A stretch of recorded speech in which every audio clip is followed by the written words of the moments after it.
Bonjour à tous, très ravi de vous retrouver pour cette édition de la mi-journée. Tout de suite, les titres.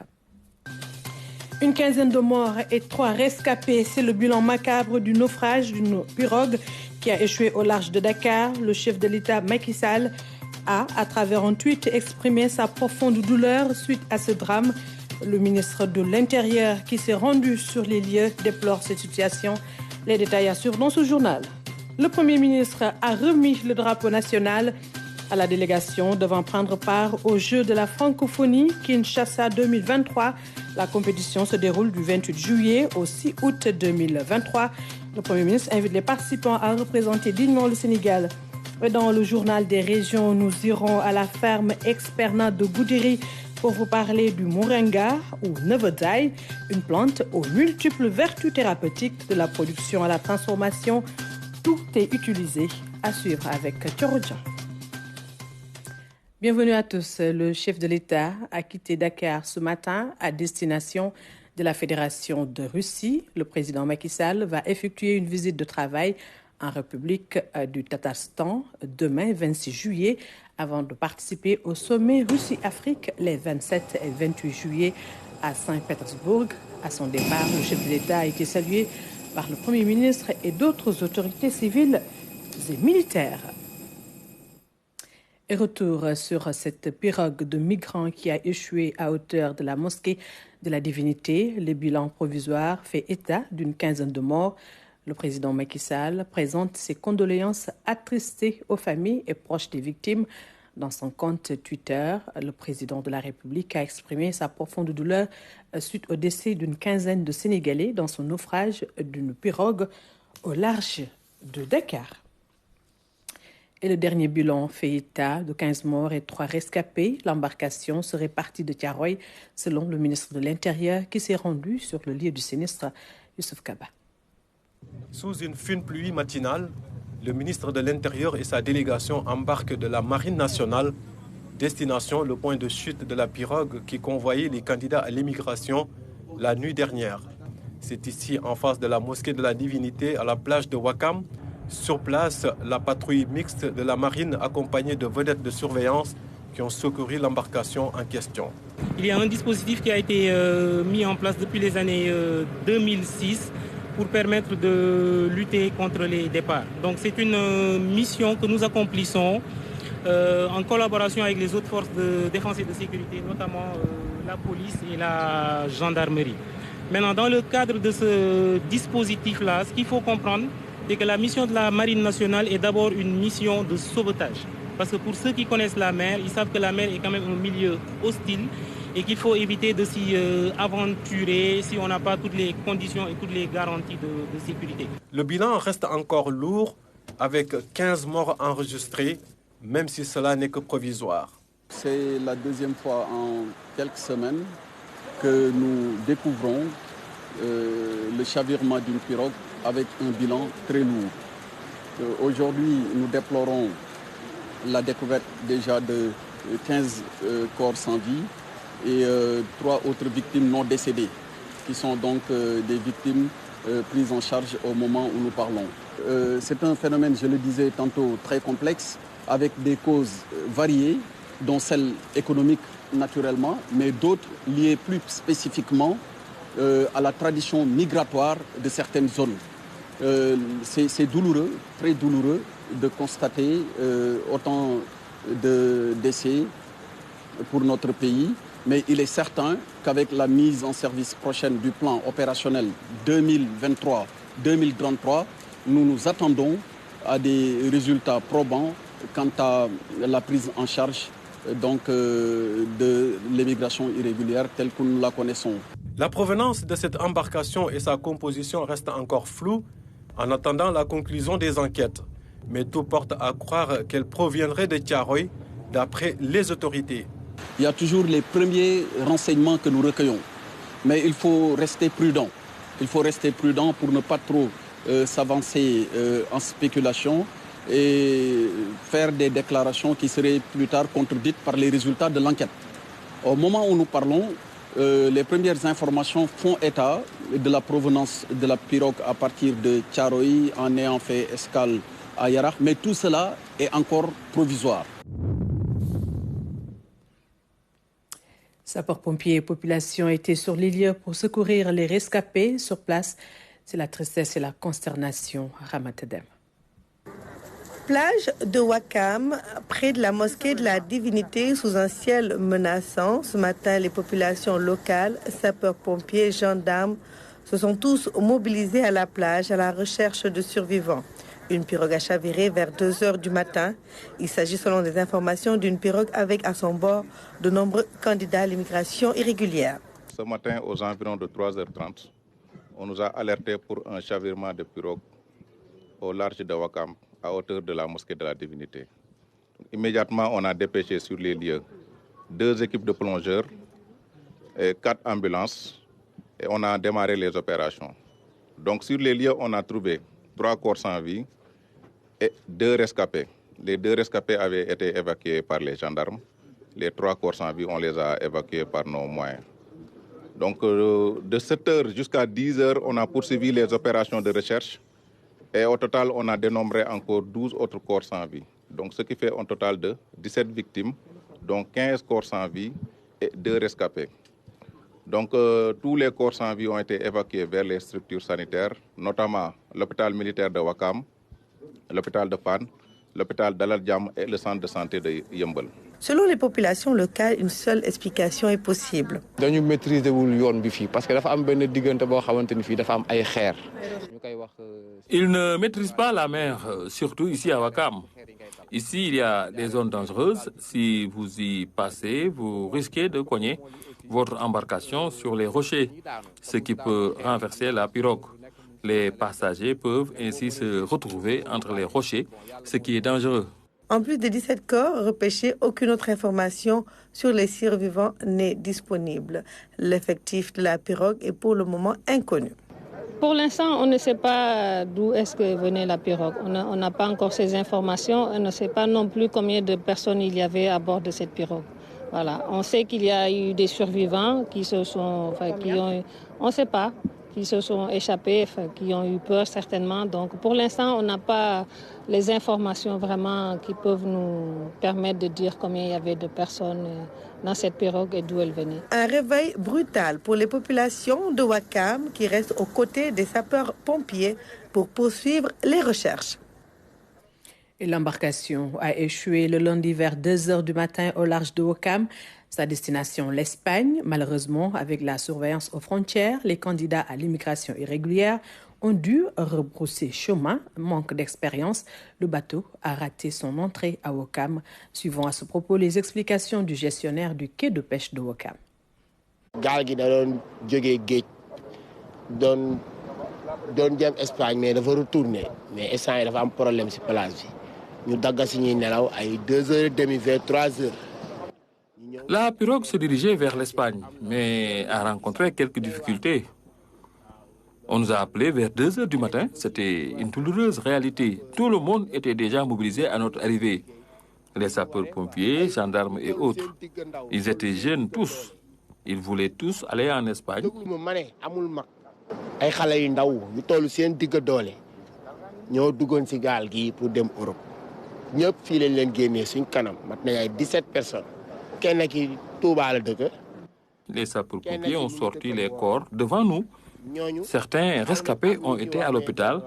Il y a un qui vient de Touba, un autre de Mbao. Parce que oññi nañ leen capitaine bi ñu ngi koy signaler banque bi fii dafa am nu mu tëddee da ngay am yoon yooyu génnee am ay entrée am ay sortie. Ici, il faut maîtriser ce coin de la mer. Ce n'est pas évident pour ceux qui n'habitent pas la zone. La pirogue, on ne connaît pas sa provenance. En les voyant, on sent qu'ils n'ont pas duré en mer. On sent qu'ils ne sont pas habitués à aller en mer. Certains d'entre eux disent qu'ils étaient 50 à 60 personnes dans la pirogue. Mais je ne sais pas si c'est vrai. Am na ku ma ne gaal gi li ñoom bi ñëwee ci gaal gi matoon nañ ay 50 wala 60 personnes. Mais loolu man manuma ci awma ci lu ma leer quoi. Et voilà tout ce qu'on pouvait dire sur le naufrage d'une pirogue à Ouakam. Et je rappelle que le bilan provisoire fait état d'une 15aine de morts et 3 rescapés. Autre aspect de l'actualité, le magistrat Cheikh Ndiaye a été officiellement installé dans ses nouvelles fonctions de membre du Conseil constitutionnel. Avec ses 42 ans d'expérience dans la magistrature, le droit international et le contentieux électoral, il compte s'investir pleinement pour le rayonnement de l'institution, nous dit Moussa Mané. Devant ses pairs du Conseil constitutionnel et devant le peuple souverain, le magistrat Cheikh Ndiaye a prêté serment. Il jure. Bien et fidèlement remplir mes fonctions, de les exercer en toute impartialité dans le respect de la Constitution, de garder le secret des délibérations et des votes, de ne prendre aucune position publique et de ne donner aucune consultation à titre privé sur les questions relevant de la compétence du Conseil constitutionnel et de me conduire en tout comme un digne et loyal magistrat.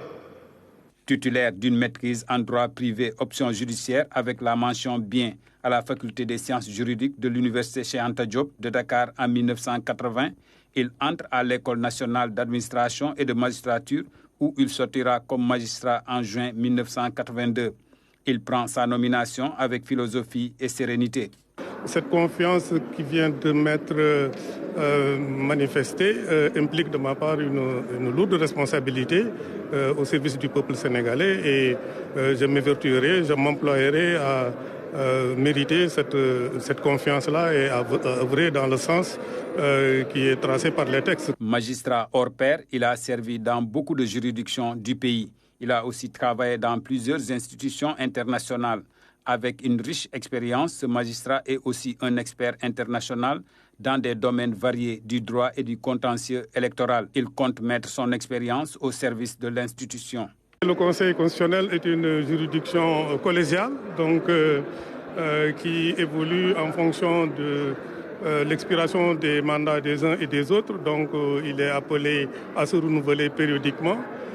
Donc ma nomination va juste contribuer à me fondre, m'insérer dans ce collectif et à participer aux délibérations et à la vie de l'institution. Comme 7e membre, il rejoint le Conseil constitutionnel à quelques mois de l'élection présidentielle. Un organe dont le rôle est central et qui juge de la régularité des consultations nationales. Pour bien comprendre les décisions prises par le Conseil constitutionnel, le magistrat pense qu'il faut accentuer la communication. On est magistrat, mais on est également citoyen. On voit des décisions, des commentaires de journaux, mais on sent très clairement que c'est parce qu'ils n'ont pas compris, c'est parce qu'ils ne saisissent pas la réalité de ce qui s'est passé. Donc, peut-être un effort de communication peut être fait. Ça ne peut qu'ajouter à la transparence. Auparavant, le président du Conseil constitutionnel a rendu un vibrant hommage au professeur Seydou Nourou Tall, dont le mandat est arrivé à terme. Il a aussi félicité le magistrat Aminata Ly Ndiaye, qui est devenu vice-président du Conseil constitutionnel.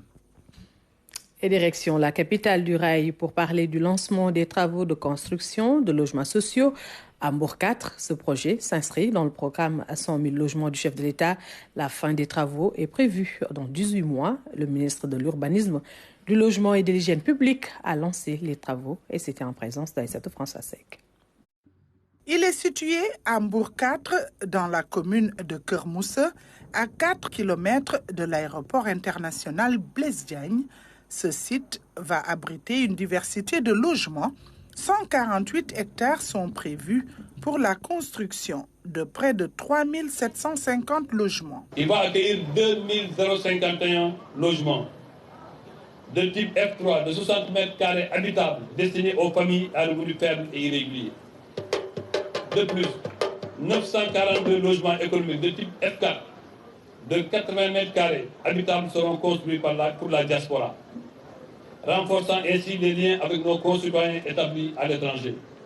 Enfin, 731 logements de standing de type F5 de 163 mètres carrés habitables seront érigés pour la classe moyenne, leur offrant un cadre de vie à la hauteur de leurs aspirations. La sécurité des habitants est également une priorité, avec la conception des logements répondant aux normes de sécurité les plus élevées, permettant l'isolement des structures de chaque logement. En plus de ces habitations aux normes adaptées, le site devrait offrir un cadre exceptionnel aux occupants avec des opportunités commerciales, un vrai modèle de vie urbaine. 3 réserves de parking, 6 équipements scolaires, 7 équipements commerciaux, 2 postes de santé, 2 terrains de sport multifonctionnels et un équipement administratif. Une école de formation professionnelle, 2 maisons de la jeunesse et de la femme, une clinique, une école coranique, 3 réserves d'équipements en cas de besoin. Les populations de Thiès sont très reconnaissantes à M. le Président de la République pour cette offre futuriste et cet espace d'aménagement concerté et conçu pour que les différentes couches puissent vivre harmonieusement et cordialement. Ce projet, qui vient concrétiser les recommandations du chef de l'État, va utiliser la main-d'œuvre locale. La durée de réalisation est de 18 mois. D'autres habitations seront construites dans la Cité du Rail pour résorber le déficit en logement. C'est une nouvelle ère qui s'ouvre pour les ménages sénégalais. Et nous en venons à la page sport, Jeux de la francophonie Kinshasa 2023. Le Sénégal participe à cette compétition qui se déroule du 28 juillet au 6 août en RDC. Et notre pays sera engagé dans différentes disciplines sportives et culturelles. La délégation nationale a reçu le drapeau hier des mains du Premier ministre des Sports, du Premier ministre et ministre des Sports qui demande aux acteurs de revenir au auréolé de gloire, nous dit Aram Dao.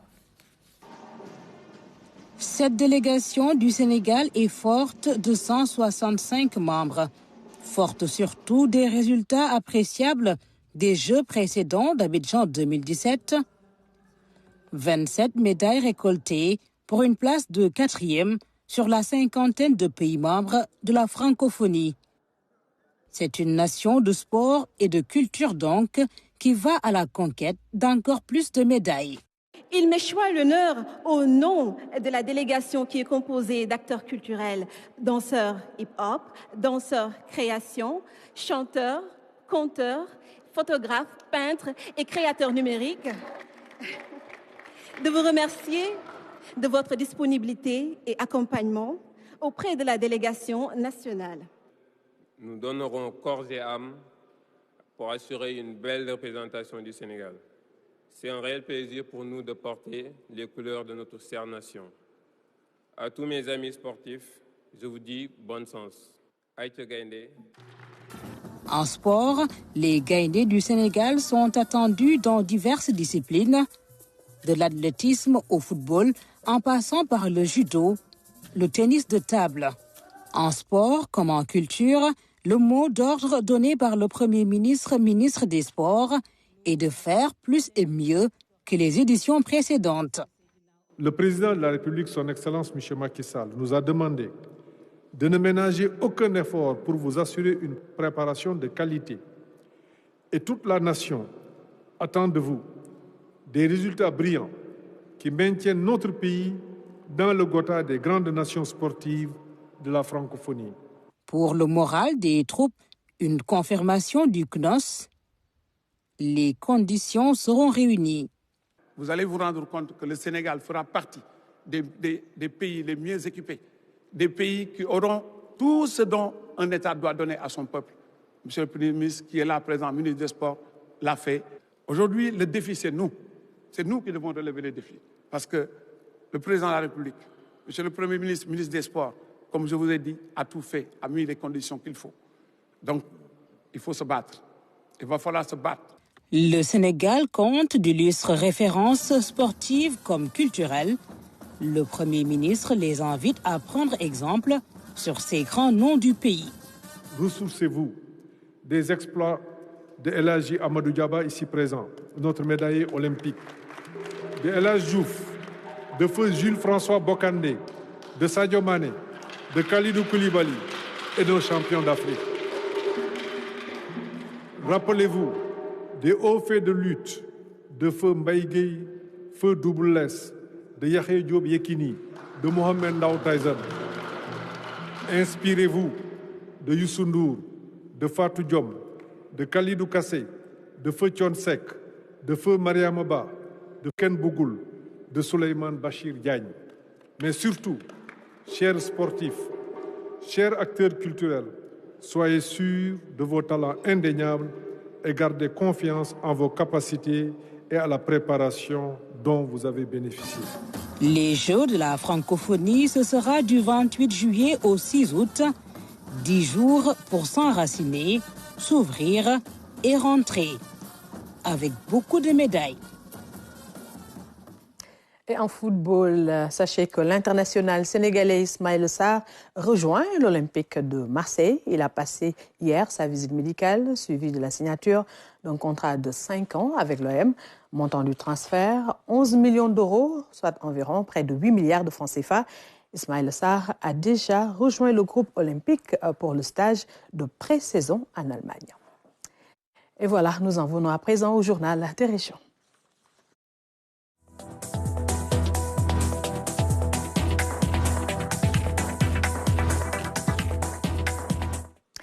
Et pour démarrer cette deuxième partie de l'édition de la mi-journée, tout de suite direction le sud du pays, où le DAC de Sefa, dans la commune de Koussi, région de Sédhiou, a abrité la cérémonie de lancement du projet d'appui à la production agricole des domaines agricoles communautaires à PAPADAC.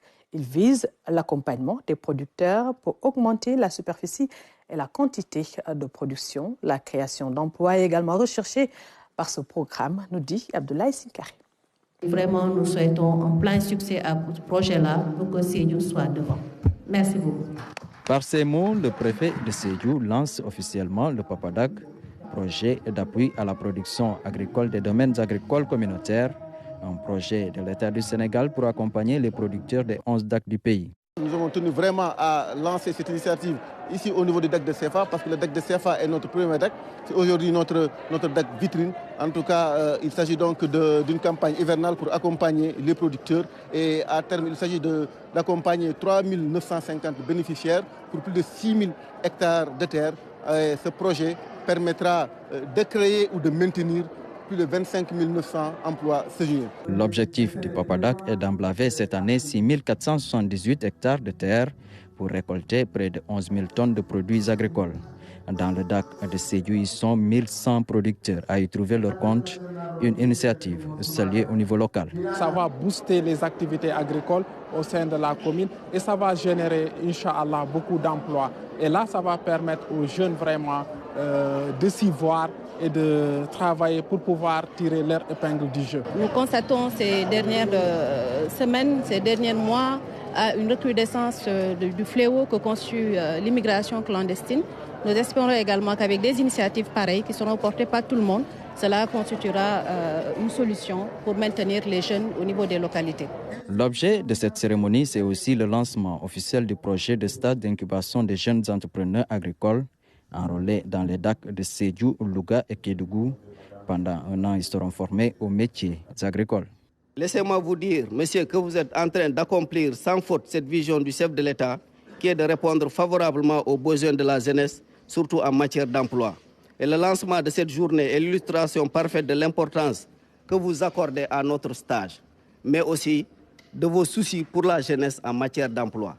Raison pour laquelle, au nom des 50 stagiaires du DAC de CFA, nous vous remercions de nous avoir permis de bénéficier de ce stage. Nous envisageons de former plus de 300 jeunes au niveau de nos DAC, principalement à CFA, Kermomarsar, à Itato, ce qui va générer en 2024 1200 emplois. Et nous allons monter en puissance en 2024, Inch'Allah, pour en tout cas incuber 1500 jeunes. Et à terme, cela va permettre de créer 6000 emplois. En marge de cette activité, les groupements de femmes accompagnés dans le cadre du projet Tolu Tigeni ont reçu des chèques de financement de montant total de plus de 2 millions de francs CFA. Pour la construction de la mosquée de Koussi, le coordinateur national du PRODAC a apporté sa contribution de 10 tonnes de ciment. Le PAPADAC a lancé à Koussi, une commune située dans la région de Sédhiou. Et nous quittons le sud pour le nord, où une mission du programme d'appui aux communes et agglomérations du Sénégal, PACASEN, a séjourné à Matam, occasion pour la délégation d'échanger avec l'équipe municipale, mais aussi de visiter le marché central de Matam et le poste de santé de Nawel, des réalisations faites dans la commune grâce à ce programme, nous dit Safourassa. Si Matam a pu avoir ce marché central, c'est grâce au programme d'appui aux communes et agglomérations du Sénégal, PACASEN. Parmi les autres retombées, le poste de santé en construction à Nawel. Des réalisations qui répondent à des besoins. Le PACASEN nous a permis d'être inclusif, d'être autonome. Et au niveau local aussi, on dit aux populations, voilà, qu'est-ce que vous voulez qu'on investisse au niveau de vos quartiers, au niveau du territoire communal. C'est ce qu'on a fait au niveau des marchés. Là, avec vraiment la participation citoyenne de l'ensemble des acteurs, des usagers, surtout les commerçants. Nous, au départ, on nous a dit que nous, on voudrions mettre en place un nouveau marché, construire un nouveau marché.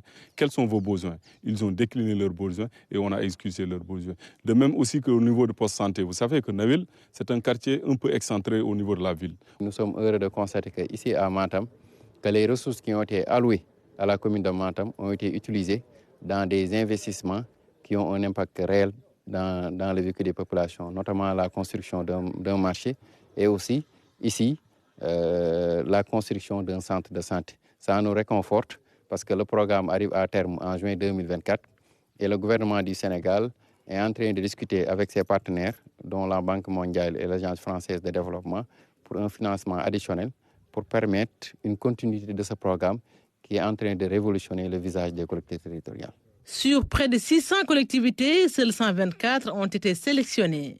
Matam fait donc partie des communes ayant rempli tous les critères. La commune de Matam a eu à respecter ces critères-là, a eu des ressources et les a investies dans des secteurs clés.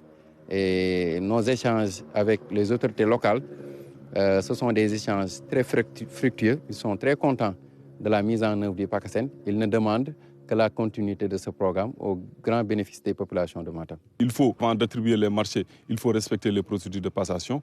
Avant aussi pour chaque année ou plus tard, il faut voter le budget à temps, c'est-à-dire le respect du Code général des collectivités territoriales. Le programme tire donc à sa fin, mais le plaidoyer a déjà commencé.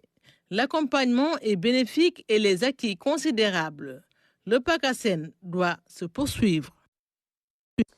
Autosuffisance en mouton, Taïba Niassène montre la voie pour booster la production ovine.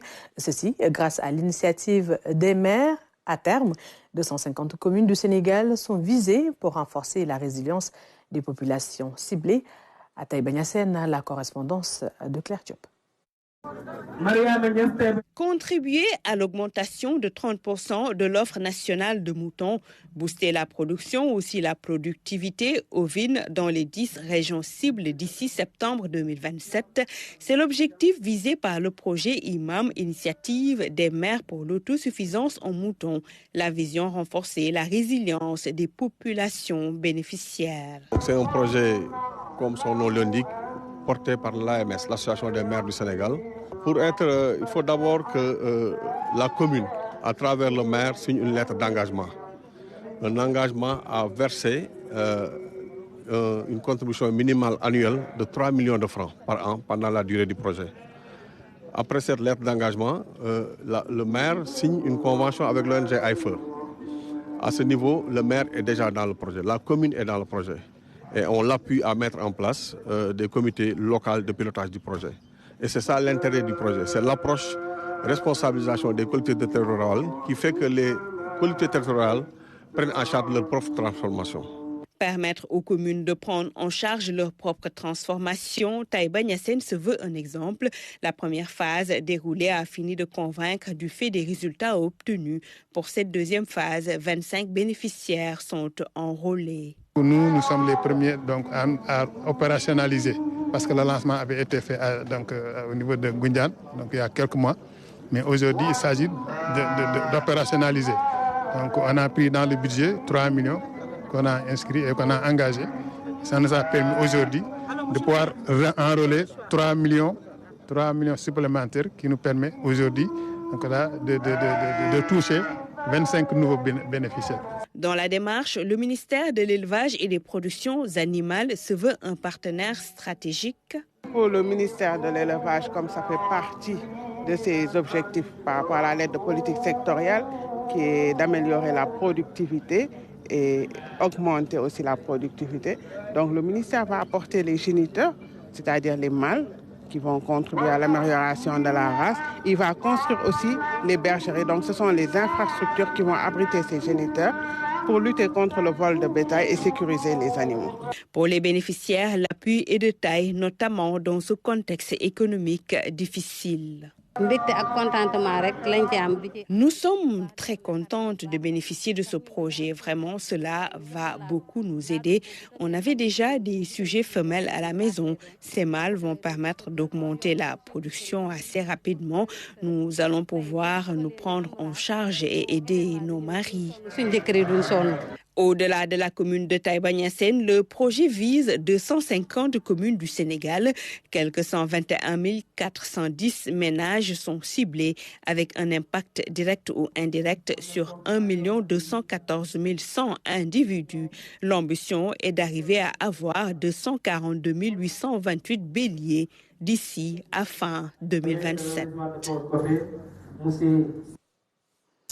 Et je vous le disais dans les titres, le moringa ou nevedaï, appelé également en wolof nyebedaï, une plante très prisée au Sénégal oriental, de la production à la commercialisation en passant par la transformation. Tout est utile, vous allez le voir, rien ne se perd pour cette plante aux nombreuses vertus thérapeutiques. Et c'est Thurodien qui nous en parle. Elle s'est rendue à la ferme Experna.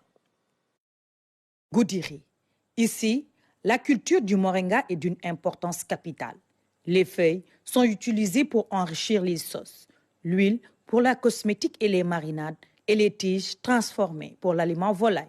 Ceux qui sont aujourd'hui dans la crise du prix du sac d'aliments volaille, ils sachent qu'ils peuvent remplacer une partie de leur aliment par le moringa. Et leurs poulets vont avoir un meilleur goût et une meilleure qualité et va être beaucoup plus charnu parce que nous avons tenté l'expérience et il y a des études de doctorants qui l'ont prouvé que l'alimentation des poulets par le moringa donne de la force à ces poulets-là, donne une chair savoureuse. Moi-même, j'en ai consommé, j'en ai utilisé. J'ai testé des poussins avec qui ont grandi et qui ont donné de très bons résultats. Le goût est extraordinaire, c'est comme les poulets du pays. Cette ferme Experna s'est spécialisée dans la culture du moringa. Les plants et les produits dérivés de l'espèce végétale sont exportés. Nous vendons au Sénégal particulièrement parce que c'est le premier marché de l'export pour nous. Nous vendons également à Goudiri. Les gens viennent d'eux-mêmes acheter. Il y a donc les clients individuels qui viennent d'eux-mêmes acheter la poudre de moringa ici pour les vertus. Mais également, il y a des magasins qui viennent aussi prendre chez nous et nous-mêmes nous assurons une partie de la distribution. Mais nous sommes en négociation avec d'autres partenaires dans la grande distribution afin que le produit puisse être présent et à moindre coût, qu'il soit le plus compétitif pour qu'on puisse le trouver dans tous les rayons de supermarchés ou ailleurs au Sénégal. Et ensuite, on a d'autres partenaires qui sont intéressés et qui viennent pour le Canada également, pour la France et l'Allemagne. Voici les 3 pays où la France est déjà envoyée, pour l'Allemagne c'est déjà envoyé. Le Canada, vous avez vous-même rencontré les partenaires qui sont arrivés ce matin. Le moringa peut être une solution pour l'éradication de certains problèmes de santé publique, comme la malnutrition. Au moins 80%, il paraît selon certains, de nutriments, de nos besoins sont satisfaits en consommant du moringa. Parce qu'il a plus de vitamine C que pas mal d'autres produits. Il a également beaucoup plus 3 fois, je crois, plus comment on appelle ça, de calcium que dans le lait. 100 grammes de moringa équivaut à 1 kilo de beefsteak, ainsi de suite. Donc on a énormément de fer.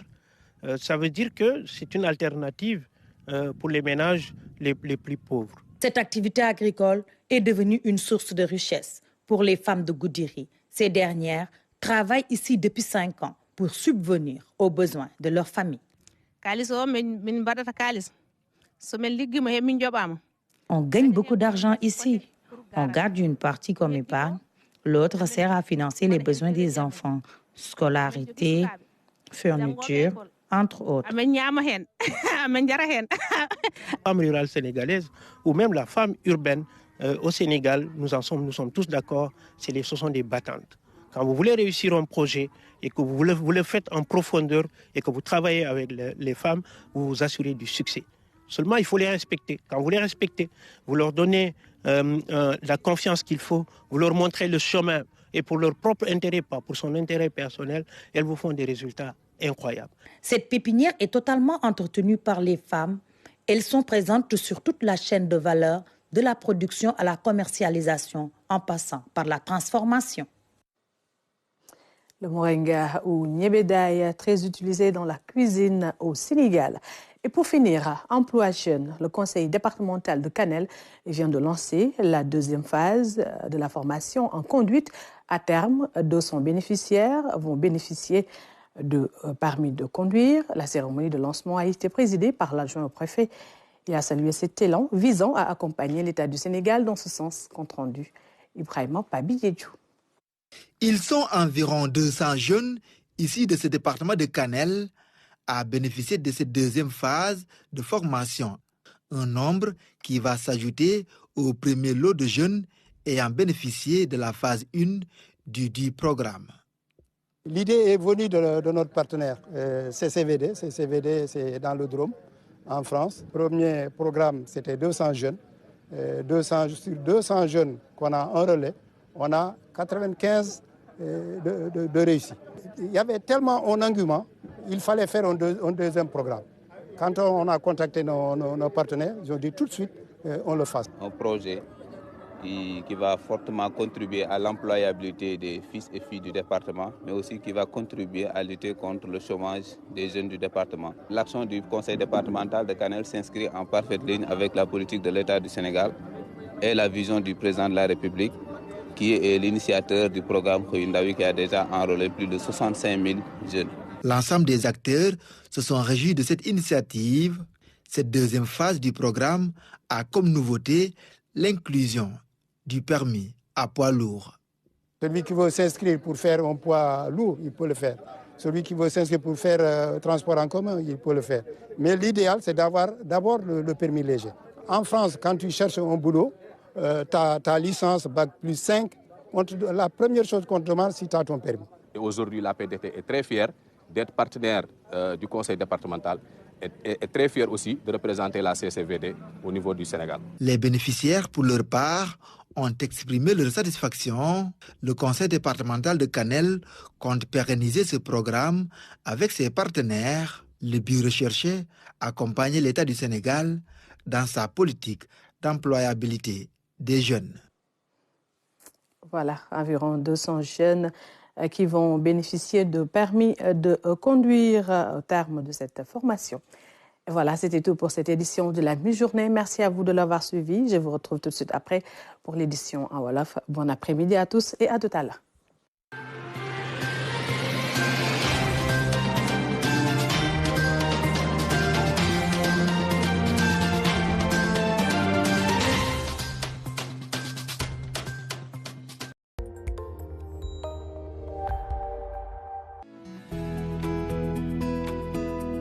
Sonatel Orange, opérateur historique et leader au Sénégal, dit oui avec plaisir et fierté à la carte de fidélité Sunu Momel de la RTS.